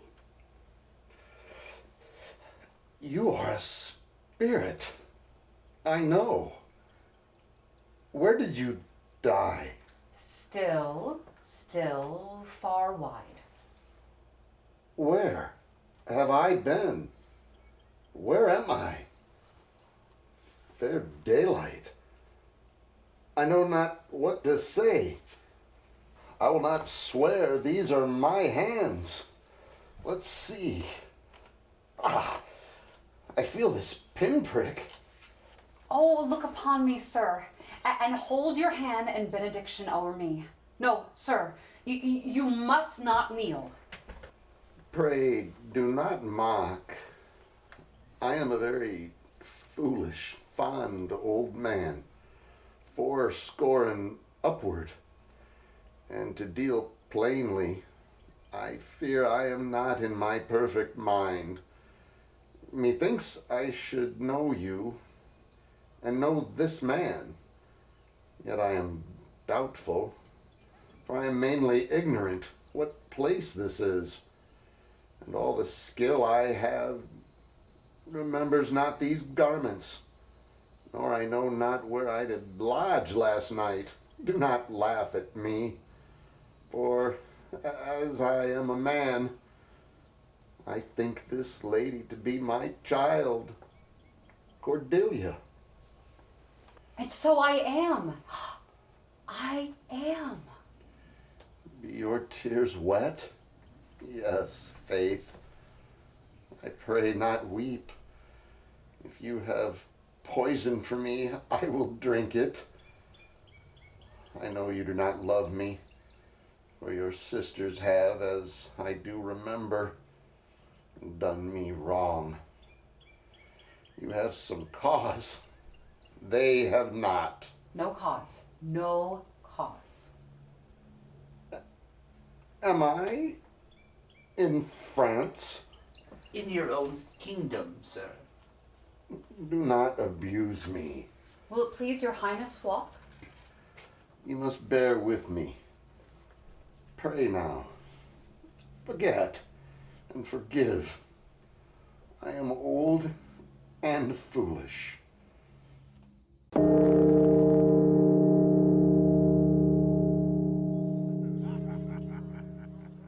Our sister's man is certainly miscarried. 'Tis to be doubted, madam. Now, sweet lord, you know the goodness I intend upon you. Tell me but truly, but then speak the truth. Do you not love my sister? In honored love. But have you never found my brother's way to the forfended place? That thought abuses you. I never shall endure her.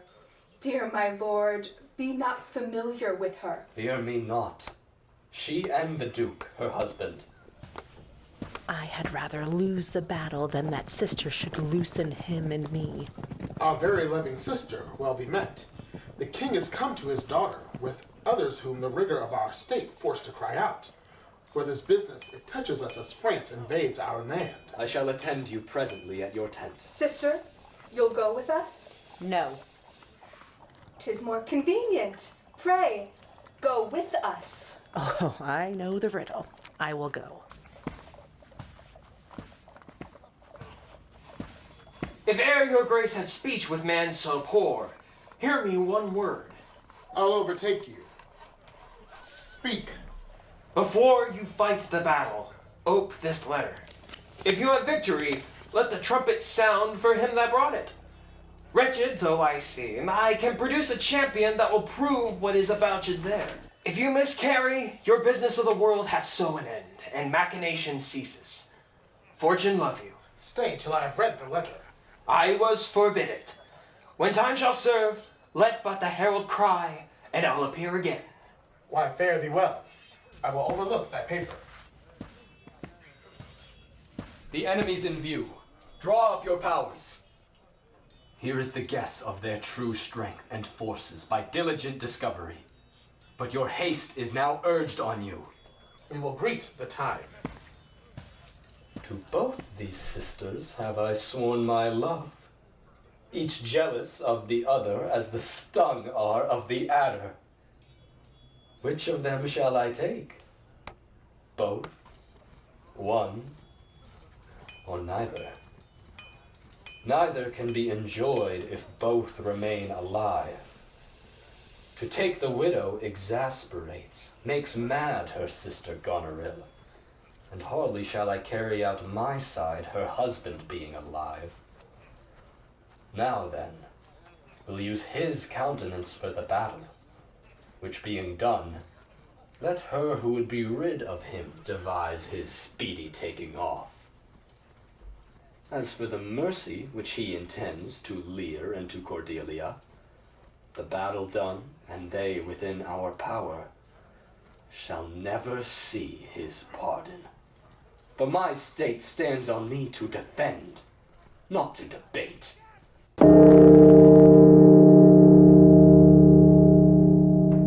Dear Father, take the shadow of this tree for your good host. Pray that the right may thrive. If ever I return to you again, I'll bring you comfort. Grace go with you, sir.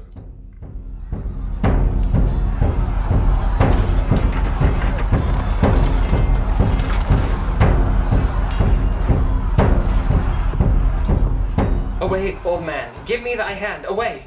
King Lear hath lost, he and his daughter Thayne. Give me thy hand, come on! No further, sir. A man may rot even here. What? in ill thoughts again. Men must endure their going hence, even as their coming hither. Ripeness is all. Come on. And that's true too.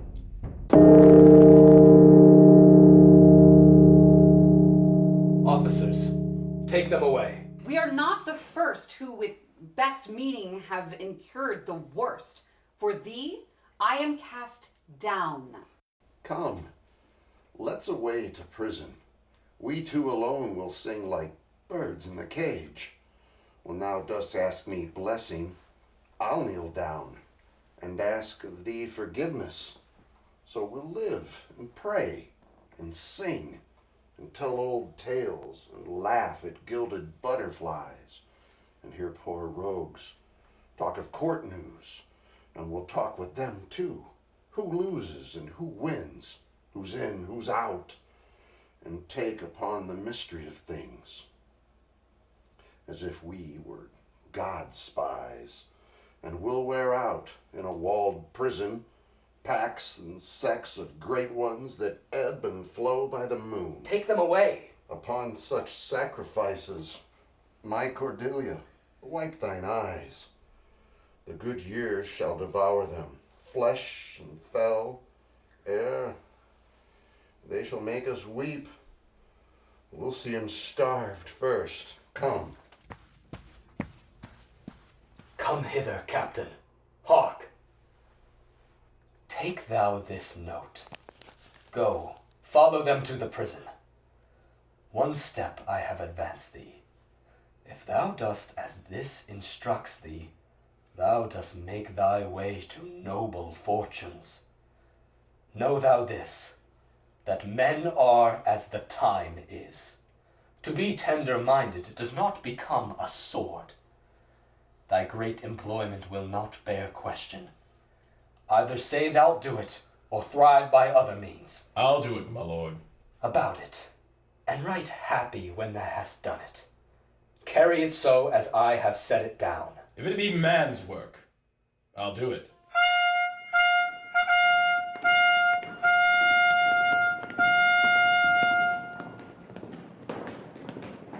Sir, you have showed today your valiant strain, and fortune led you well. You have the captives. I do require them. Sir, I thought it fit to send the old and miserable king to some retention and appointed guard. With him I sent the queen, and they are ready tomorrow, or at further space, to appear where you shall hold your session. At this time we sweat and bleed. The friend hath lost his friend. The question of Cordelia and her father requires a fitter place. Sir, I hold you by the subject of this war, not as a brother. He led our powers, bore the commission of my place and person, the which immediately may well stand up and call itself your brother. Not so hot. In his own grace he doth exalt himself more than in your edition. In my rights, by me invested, he compeers the best. That were the most if he should husband you. Jesters do oft prove prophets. Holla, holla, that eye that told you looked so but a squint. Lady, I am not well, else I should answer from a full flowing stomach. General, witness the world that I create thee here, my lord and master. Mean you to enjoy him? The little one lies not in your goodwill. Nor in thine, lord. Half-blooded fellow, yes. Let the drum strike and prove my title thine. Stay yet, hear reason. Edmund, I arrest thee on capital treason, and in thine attaint this gilded serpent. For your claim, fair sister, I bar it in the interest of my wife. Thou art named Gloucester. Let the trumpet sound. If none appear to prove upon thy person thy heinous manifest in many treasons, there is my pledge. I'll make it on thy heart. Thou art in nothing less than I have here proclaimed thee. Sick, oh, sick. If not, I'll never trust medicine. There's my exchange. What in the world he is that names me traitor? Villain-like, he lies. Call by the trumpet he that dares approach. On him, on you, who not? I will maintain my truth and honor firmly. A herald ho! A herald! Ho, a herald!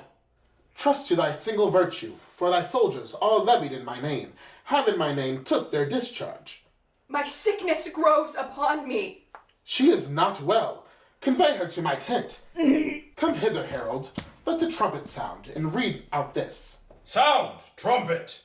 If any man of quality or degree within the lists of the army will maintain upon Edmund, supposed Earl of Gloucester, that he is a manifold traitor, let him appear by the third sound of the trumpet. He is bold in his defense. Again! Again! Ask him his purposes, why he appears upon this call of the trumpet. What are you? Your name, your quality, and why you answer this present summons? No, my name is lost. Yet am I noble as the adversary I come to cope. Which is that adversary? What's he that speaks for Edmund, Earl of Gloucester? Himself. What sayest thou to him?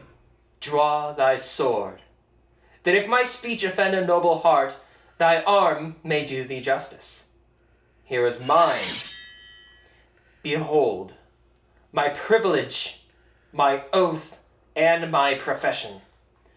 I protest thy strength, place, youth, and eminence. Despite thy victor's sword and fire new fortune, thy valor, and thy heart, thou art a traitor. False to thy gods, thy brother, and thy father. Say thou no, this sword prove thou liest. Back do I toss these treasons to thy head. With the hell-hated lie o'erwhelm thy heart, which this sword of mine shall give them instant way, where they shall rest forever. Trumpets, speak!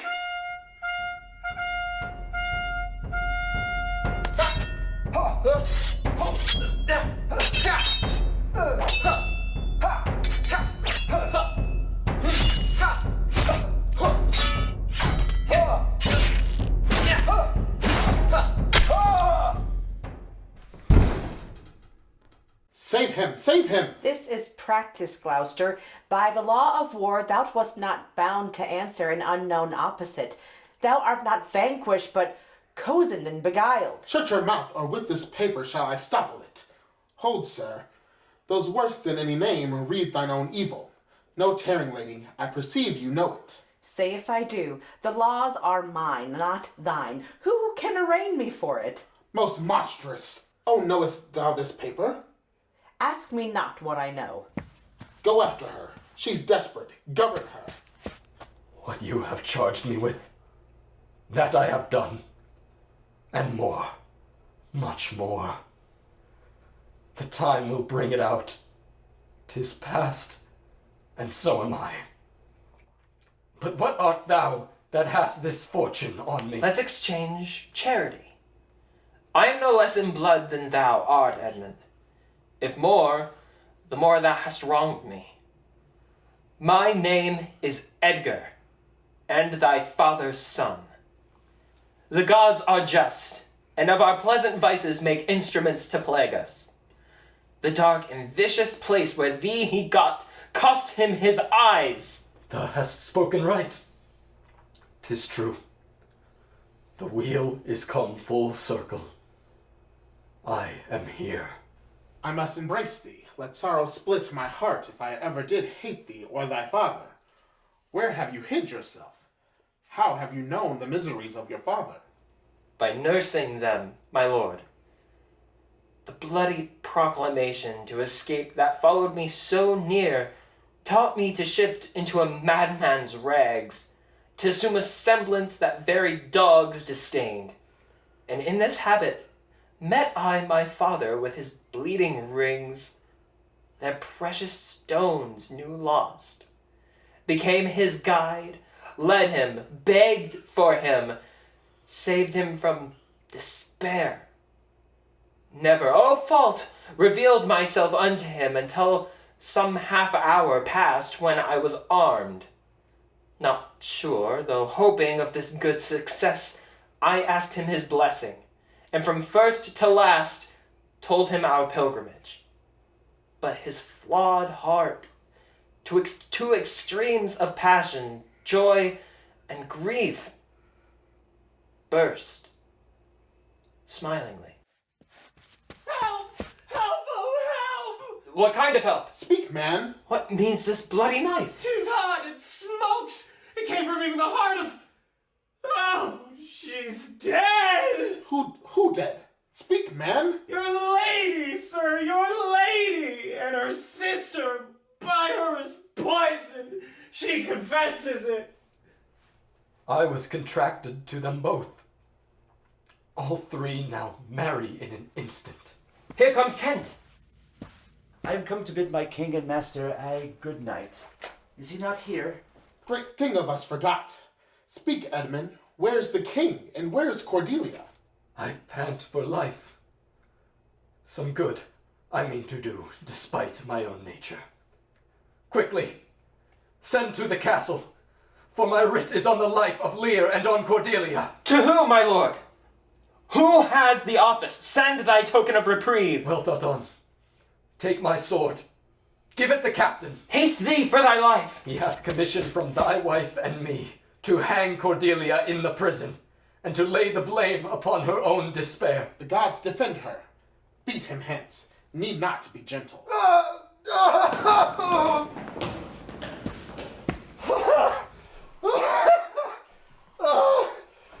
Oh, you are men of stones. Had I your tongues and eyes, I'd use them so that heaven's vault would crack. She's gone forever. I know when one is dead. And when one lives, she's dead as earth. Look, lend me looking glass. If that her breath will mist or strain the stone, why then she lives. Is this the promised end? Or image of that horror? Fall and cease. This feather stirs. She lives. If it be so, is a chance which does redeem all sorrows that ever I have felt. Oh, my good master. Prithee away. It is noble Kent, your friend. Plague upon you, murderers, traitors all. I might have saved her. Now she's gone forever. Cordelia, stay a little.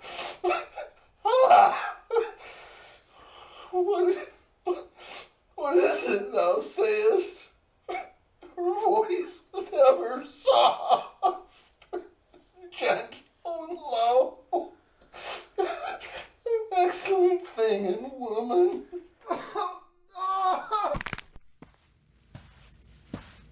Edmund is dead, my lord. A trifle. You lords and noble friends know our intent. What comfort to this great decay may come shall be applied.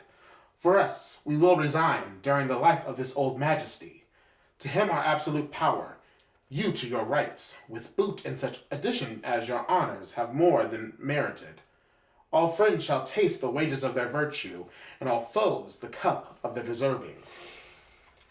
My poor fool is hanged. No life. Why should a dog, a horse, a rat have life? Now no breath at all. Thou would come no more. Never. Never.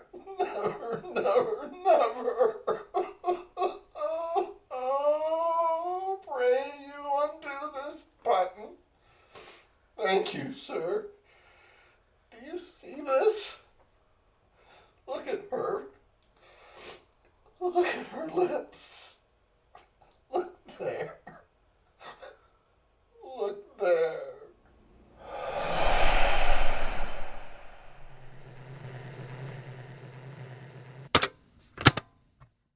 You just heard Barely There Theater's production of King Lear by William Shakespeare, directed and sound designed by Alexander Richardson, featuring performances from Micah Bernas, Charles Budan, Shelley Cooper, Shyan Devoss, Mark Garden, Emmalee Hilburn, Doug Kutzli, Thayne Lamb, Alexander Richardson, Mike Schulz, Joe Vasquez, and Keenen Wilson. Be sure to subscribe so you can get notified for all of our future episodes where the rehearsals for the play you just heard will come out, as well as all future radio plays.